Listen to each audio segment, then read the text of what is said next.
നമുക്ക് രേവതിയുടെ സച്ചിയുടെയും നാളത്തെ നല്ലൊരു വിശേഷം കേട്ടാലോ? അതിനു മുമ്പായി ആദ്യമായി കാണുന്നവരുണ്ടെങ്കിൽ ചാനൽ ഇഷ്ടപ്പെട്ട ഒന്ന് സബ്സ്ക്രൈബ് ചെയ്യാൻ മറക്കരുത്. വീഡിയോ ഇഷ്ടപ്പെടുവാണെങ്കിൽ ലൈക്ക് ചെയ്യാനും നിങ്ങളുടെ വിലയേറിയ അഭിപ്രായങ്ങളൊക്കെ രേഖപ്പെടുത്താനും മറക്കരുത് കേട്ടോ. നമുക്ക് നേരെ നമ്മുടെ വിശേഷത്തിലേക്ക് പോയാലോ?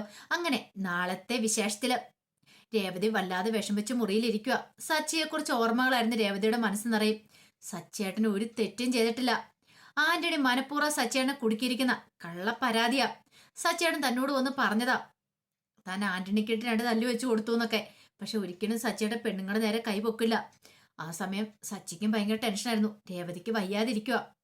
അവൾക്ക് ഇപ്പൊ തന്റെ സഹായം വേണ്ട സമയം കൂടെയാണ്. ആ സമയത്ത് താൻ ലോക്കപ്പിൽ കിടക്കുന്നേ. താൻ ലോക്കപ്പിലാന്ന് പറഞ്ഞാൽ അവൾക്ക് സഹിക്കാൻ പറ്റില്ല.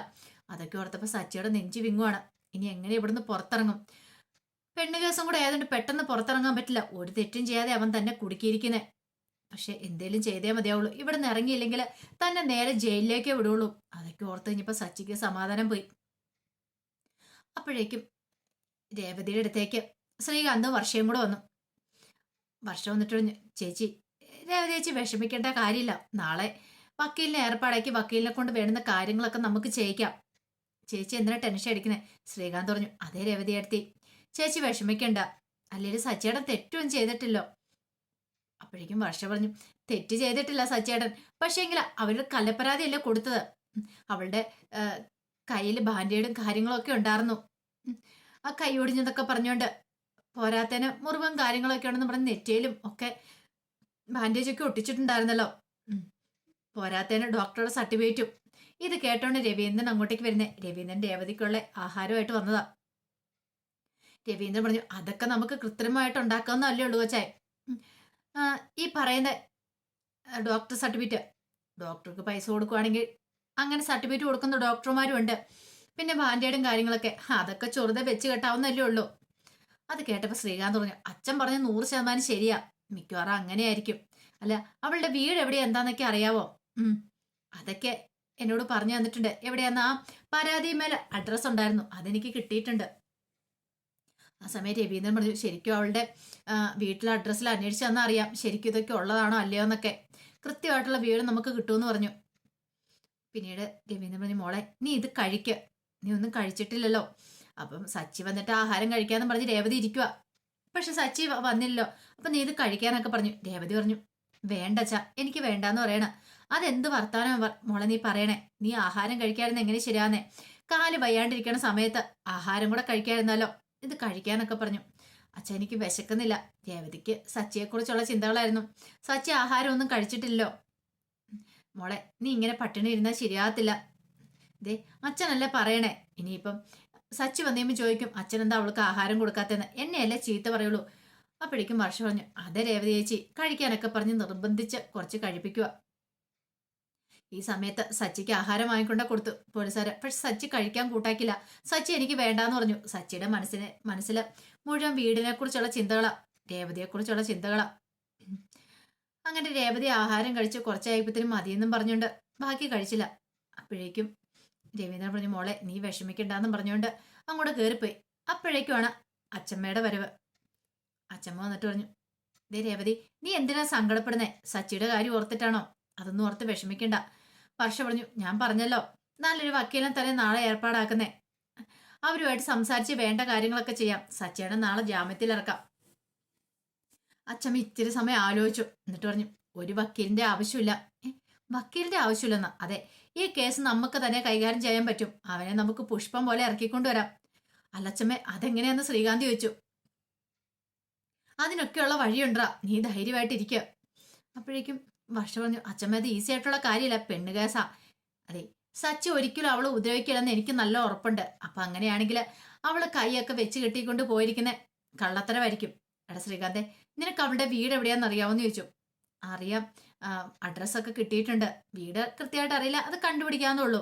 അഡ്രസ്സ് കിട്ടിയല്ലോ. അങ്ങനെയാണെങ്കിൽ നീ ഒരു കാര്യം ചെയ്യാം, ഞാൻ ചില കാര്യങ്ങൾ പറയാം എന്ന് പറഞ്ഞു. എന്നും പറഞ്ഞുകൊണ്ട് ശ്രീകാന്തിനെ അങ്ങോട്ട് കൂട്ടിക്കൊണ്ടുപോയി. വർഷ പറഞ്ഞു, അച്ഛമ്മ എന്തോ തീരുമാനിച്ചുറപ്പിച്ച് മട്ടാണല്ലോ. രേവതി ചേച്ചി, രേവതി പറഞ്ഞു, എനിക്കറിയില്ല അച്ഛമ്മയുടെ മനസ്സിൽ എന്താന്ന്. പക്ഷെ ഈ ഒരു രാത്രി ഒന്ന് കഴിഞ്ഞു കിട്ടണം. നാളെ ആവണം എന്തെങ്കിലും കാര്യം നടക്കണമെങ്കിൽ. അങ്ങനെ അച്ഛമ്മ പോയി ശ്രീകാന്തിനെ പോയി കുറെ കാര്യങ്ങളൊക്കെ പറഞ്ഞു പഠിപ്പിക്കുന്നുണ്ട്. ഇനി ഇന്നപോലെ ചെയ്യണം എന്നൊക്കെ പറയണം. എല്ലാം കേട്ട് കഴിഞ്ഞപ്പോൾ ശ്രീകാന്ത് പറഞ്ഞു, ആ കാര്യം ഞാൻ ഏറ്റച്ചമ്മയെന്ന് പറയണം. അതിനുശേഷം ശ്രീകാന്ത് ഈച്ചയെ വിളിച്ചു. ഈച്ചയെ വിളിച്ച് ഈച്ചയോടും കുറച്ച് കാര്യങ്ങളൊക്കെ പറയുന്നുണ്ട്, രാവിലെ ചെയ്യേണ്ട കാര്യങ്ങളൊക്കെ. അങ്ങനെ രാത്രിയായി കഴിഞ്ഞപ്പോഴത്തേനും രേവതിക്ക് കിടന്നിട്ട് ഉറക്കം വരുന്നില്ല. രേവതി തിരിഞ്ഞും പറഞ്ഞും കിടക്കുക.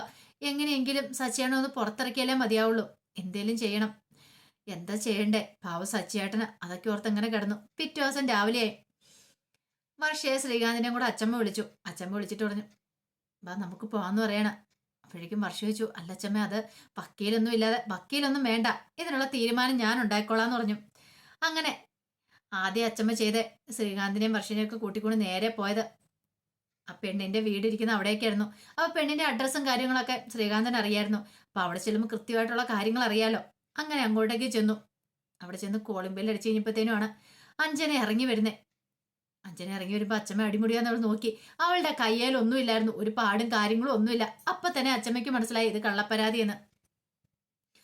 വർഷ ചോദിച്ചു, അഞ്ജന അല്ലേന്ന് ചോദിച്ചു. അതെ. ആ സമയം അച്ഛൻ പറഞ്ഞു, നീ അല്ലേടി സച്ചിക്കെതിരായിട്ട് പരാതി കൊടുത്തേ, നിന്റെ കൈക്ക് വയ്യ, നിന്റെ കൈയൊക്കെ സച്ചി ഇടിച്ചൊടിച്ചെന്നൊക്കെ പറഞ്ഞിട്ട്. അപ്പോഴേക്കും അവളുടെ മുഖമൊക്കെ അങ്ങോട്ട് മാറി. വീട്ടിലേക്ക് ആൾക്കാർ അന്വേഷിച്ച് വരുമെന്നൊന്നും അവള് തീരെ പ്രതീക്ഷയില്ല. അതുകൊണ്ടൊന്നും പ്രിപ്പറേഷൻ എടുക്കാനും പറ്റിയില്ല. അച്ഛമ്മ അവിടെ ചെന്നിട്ട് അവളുടെ കർണം തീർത്തൊന്ന് പൊട്ടിക്കാൻ തുടങ്ങണം. അപ്പോഴേക്കും അച്ഛൻ, അയ്യോ എന്നെ തല്ലില്ലെന്ന് പറയണ. തല്ലില്ലെന്നോ, നിന്നെ കൊല്ലുവാ ചെയ്യണ്ടേ, സത്യം പറയടി, നീ എന്തിനു വേണ്ടി ഇങ്ങനെയൊക്കെ കാണിച്ചേ? ആദ്യമൊന്നും അവള് പറയാൻ കൂട്ടാക്കിയില്ല. ഒടുവിൽ പറഞ്ഞു, അത് ആന്റണി പറഞ്ഞിട്ടാ.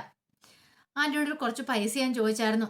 അപ്പൊ എനിക്കത് ആന്റണി തരാൻ കൂട്ടാക്കില്ല. അപ്പോഴാണ് സച്ചി അങ്ങോട്ട് വന്ന് പ്രശ്നം ഉണ്ടാക്കുന്നത്. പിന്നീട് ആന്റണിയോട് ഞാൻ പൈസ ചോദിച്ചപ്പോൾ തരാമെന്ന് പറഞ്ഞു. പക്ഷെ പകരം ഇങ്ങനെ കള്ളപ്പരാതി കൊടുക്കണമെന്ന് പറഞ്ഞു. എല്ലാം കേട്ട് കഴിഞ്ഞപ്പോൾ അച്ഛൻ പറഞ്ഞു, ഓഹോ, അപ്പൊ അതായിരുന്നില്ലേ. ഒരു കാര്യം ഞാൻ പറഞ്ഞേക്കാം, നിനക്ക് ജീവനോടെ ഇനി ഇവിടെ ഇരിക്കണമെങ്കിൽ നീ ഞങ്ങളുടെ കൂടെ വരണം. മര്യാദയ്ക്ക് വന്ന് അത് കള്ളപ്പരാതി എന്നുള്ള കാര്യം പറയണം. നിനക്കൊന്നും പറ്റിയിട്ടില്ലെന്ന് പറയണം. അപ്പോഴേക്കും പറഞ്ഞു, അങ്ങനെ പറയാൻ പറ്റില്ല, ഞാൻ ആന്റണിയുടെ കയ്യിൽ നിന്ന് പൈസ ഒക്കെ മേടിച്ചാ. അങ്ങനെയാണ് പിന്നെ നീ ജീവനോടെ ഇരിക്കില്ല. പറയുന്ന അനുസരിച്ചോ, മര്യാദയ്ക്ക് വന്ന് വണ്ടിയെ കയറുന്ന നിനക്ക് നല്ലത് എന്നൊക്കെ പറഞ്ഞു. ആ സമയത്ത് അവൾക്ക് പിന്നെ എന്ത് ചെയ്യണം എന്നറിയത്തില്ല. പെട്ടുപോയല്ലോ. അച്ചമ്മ പറഞ്ഞ വാക്കാന്ന് അവൾക്ക് തോന്നി. കാരണം അച്ചമ്മയുടെ മുഖത്ത് അത്രയും നിശ്ചയദാർഢ്യം ഉണ്ടായിരുന്നു. ഒടുവില് അവള് പറഞ്ഞു, ഞാൻ വരാന്നൊക്കെ പറയണം. അച്ചമ്മയ്ക്ക് വായി എന്നെല്ലാം പറഞ്ഞു. കാരണം രേവതി ഒന്നാമത്തെ കാര്യം വയ്യാതിരിക്കുന്നു. അപ്പോഴാണ് ഇവള് ഇങ്ങനൊരു പരാതിയും കൊണ്ട് ചെന്നിരിക്കുന്നത്. അച്ചമ്മ, നിന്നെ പോലെയുള്ള അവളുമാരൊക്കെ ആടി സമൂഹത്തിന് മാനക്കേട് ഉണ്ടാക്കി വെക്കുന്ന കള്ളപ്പരാതിയും കൊടുത്തിരിക്കും. ശരിക്കും ഒറിജിനൽ പരാതി കൊടുക്കുന്നവർക്ക് പോലും നാണക്കേടാ ഇപ്പം നീ എന്നൊക്കെ പറഞ്ഞ് അച്ചമ്മ കുറെ ചീത്ത പറഞ്ഞു. ഒടുവില് അവളെ കൊണ്ടാണ് പോലീസ് സ്റ്റേഷനിലേക്ക് ചെല്ലുന്നേ. അങ്ങനെ ആദ്യം അച്ചമ്മയും വർഷം കൂടെ അങ്ങോട്ട് കയറി ചെല്ലുവാണ്. അപ്പത്തേനും എസ് ഐ ചോദിച്ചു, ആരാ എന്താന്നൊക്കെ ചോദിക്കുകയാണ്. സച്ചിയെ കൊണ്ടുപോകാൻ വന്നാന്ന് പറയണ. സച്ചിയെ കൊണ്ടുപോകാൻ എങ്ങോട്ട്? സാറേ, സച്ചി ഒരു തെറ്റും ചെയ്തിട്ടില്ല. സച്ചിയെ വിട്ടുതരണമെന്ന് പറഞ്ഞു. സച്ചിയെ വിട്ടുതരാനൊന്നും പറ്റില്ലല്ലോ അമ്മേ. സച്ചിയെ വ്യക്തമായ തെളിവുകളോട് കൂടിയിട്ടാണ് ഇവിടെ പിടിച്ചിട്ടിരിക്കുന്നത്. വെറുതെ അല്ല, അവനെ ഇന്ന് കോടതിയെ ഹാജരാക്കും. നിങ്ങൾ കോടതി വന്ന് ജാമ്യം എടുത്തോ. കോടതി പോയാലും ജാമ്യം കിട്ടുമെന്നൊന്നും തോന്നില്ല. അതുകൊണ്ട് നിങ്ങൾ ഇനിയും വെറുതെ മെനക്കെട്ട് ഇവിടെ നിൽക്കാന്നുള്ളൂ. അല്ല, വക്കീലുമായിട്ടാണോ വന്നിരിക്കുന്നത്? അച്ഛൻ പറഞ്ഞു, ഒരു വക്കീലുമായിട്ടല്ല വന്നിരിക്കുന്നത്. ഓ, പിന്നെ നിങ്ങൾ എന്ത് ധൈര്യത്തിലാണ് വന്നിരിക്കുന്നത്? സച്ചിയെ കൊണ്ടാൻ പറ്റില്ല. സച്ചി ഇനിയിപ്പം ജയിലിൽ കിടക്കുമെന്ന് പറയണം. അപ്പോഴേക്കും അച്ഛൻ പറഞ്ഞു, ജയിലിലല്ല, അവൻ എൻ്റെ വീട്ടിൽ കിടക്കുന്നു. ഓഹോ, നിങ്ങൾക്ക് അത്ര അഹങ്കാരോ? അല്ല, അങ്ങനെയൊന്ന് കൊണ്ടുപോകുന്നത് കാണട്ടെ എന്ന് പറഞ്ഞു. അച്ഛൻ പറഞ്ഞു, കൊണ്ടുപോകുന്നു പറഞ്ഞാൽ ഞാൻ കൊണ്ടുപോയിരിക്കും. അല്ല, നിങ്ങളല്ലേ പറഞ്ഞത് അവനെതിരെ തെളിവുണ്ടെന്ന്. എന്ത് തെളിവുള്ള ഒന്ന് കാണിക്കാൻ പറയണം. അവനെതിരെ ഒരു പെണ്ണ് വന്ന് മൊഴി കൊടുത്തിട്ടുണ്ട്. പിന്നെ അവളുടെ കൈക്കും ഒക്കെ നല്ല പരിക്കുകളും കാര്യങ്ങളും ഒക്കെ ഉണ്ട്. ഓ, അങ്ങനെയാണല്ലേ. ഒരു കള്ള സർട്ടിഫിക്കറ്റുമായിട്ട് വന്നിട്ടുണ്ടെങ്കിൽ നിങ്ങൾ അതെല്ലാം വിശ്വസിച്ച് പരാതി എടുത്ത് ഒരു കാരണമില്ലാതെ തെറ്റൊന്നും ചെയ്യാത്ത ഒരുത്തനെ പിടിച്ച് ലോക്കപ്പിൽ ഇടുമല്ലേ. അപ്പോഴേക്കും എസ് ഐ പറഞ്ഞു, വെറുതെ അനാവശ്യം ഒന്നും പറയരുത് കേട്ടോ. നിങ്ങളെ പ്രായത്തെയും ബഹുമാനിക്കുന്നുണ്ട്. പക്ഷെ ഇവിടെ ഒന്ന് അനാവശ്യം പറഞ്ഞാണ്ടല്ലോ. അപ്പോഴേക്കും അച്ഛൻ പറഞ്ഞു, ഇതുപോലത്തെ കുറെ സാറുമാരെ ഞാനും കണ്ടിട്ടുണ്ട്. ഒരു കാര്യം ഞാൻ പറയാം, മര്യാദയ്ക്ക് എൻ്റെ കൊച്ചുമോനെ ഇറക്കി വിട്ടോ. അല്ലെങ്കിൽ നിങ്ങൾ എന്ത് ചെയ്യും? എന്ത് ചെയ്യുന്നോ, അവനെയും കൂടി ഞാൻ ഇവിടെ നിന്ന് പോവും. അത് കേട്ടപ്പോൾ അവർക്ക് തോന്നി, ഒരു കാര്യമില്ലാതെ വന്ന അച്ഛമ്മ ഇങ്ങനെ ഒന്നും പറയില്ലോ. ആ സമയത്ത് എസ് ഐ പറഞ്ഞു, വ്യക്തമായ തെളിവുകളോട് കൂടിയിട്ട് അവർ പരാതി തന്നിരിക്കുന്നത്.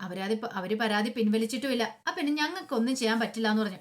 അപ്പോഴേക്കും അച്ഛമ്മ അവിടെ നിന്നിട്ട് അഞ്ജനയെ വിളിക്കുകയാണ്. അഞ്ജന അകത്തേക്ക് കയറി വന്നു. എസ് ഐ നോക്കി കഴിയുമ്പോൾ അവൾക്ക് കൈക്കും കാലിനും മുഖത്തും ഒന്നും ഒരു കുഴപ്പമില്ല. അച്ഛൻ പറഞ്ഞു, അല്ല, ഇവളല്ലേ പരാതി എന്നത്. ഇവൾക്കിപ്പോൾ ഒരു പരാതിയില്ല. ഇവളുടെ കൈക്കും കാലിനും ഒന്നും ഒരു കുഴപ്പമില്ല.